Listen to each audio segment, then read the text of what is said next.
অন্যদিকে দেখা যায় সুলেমান নদীতে পাম্পের পাইপের ময়লা পরিষ্কার করছিল। সে এই পাইপের মধ্যে হঠাৎ একটি বড় আকারের হিরে পেয়ে যায়। হিরেটি দেখে সুলেমানের চোখ মুখ একদম চকচকিয়ে ওঠে। এরই মধ্যে অন্যদিকে একটি পাম্পের পাইপ ফেটে যায় এবং পানি বেরোতে থাকে। সুলেমান এই সুযোগে সে তার পায়ের আঙুলের মাঝে হিরেটা লুকিয়ে ফেলে এবং একজন গার্ডকে বলে, বস, আমি টয়লেটে যাব। সে তাকে অনুমতি দিলে সে নদীর তীরে জঙ্গলের দিকে যেতে শুরু করে, কিন্তু পাগলা ক্যাপ্টেন পয়জন তার পথ আটকে দাঁড়ায় এবং সুলেমানকে ভালো করে সার্চ করে, কিন্তু সুলেমানের কাছে কোনো ডায়মন্ড না পেয়ে তাকে টয়লেটে যেতে অনুমতি দেয়।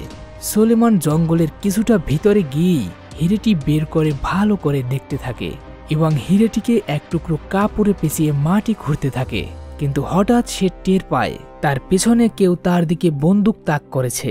সে পিছনে ঘুরতেই ক্যাপ্টেন পয়জনকে দেখতে পায়। ক্যাপ্টেন পয়জন সুলেমানকে বলে, হিরেটা আমাকে দিয়ে দে। এরই মধ্যে সেখানে সিয়ারি লিওনের আর্মিরা অ্যাটাক করে বসে, আর একটা বোমা এসে পড়লে ক্যাপ্টেন পয়জন আহত হয়ে মাটিতে লুটিয়ে পড়ে। সুলেমান অল্পের জন্য বেঁচে গিয়ে ক্যাপ্টেন পয়জনের কাছ থেকে মাসিটি নিয়ে জঙ্গলের দিকে দৌড় দেয়। সেখান থেকে কিছুটা দূরে গিয়ে হিরেটি দ্রুত লুকিয়ে ফেলে মাটির নিচে।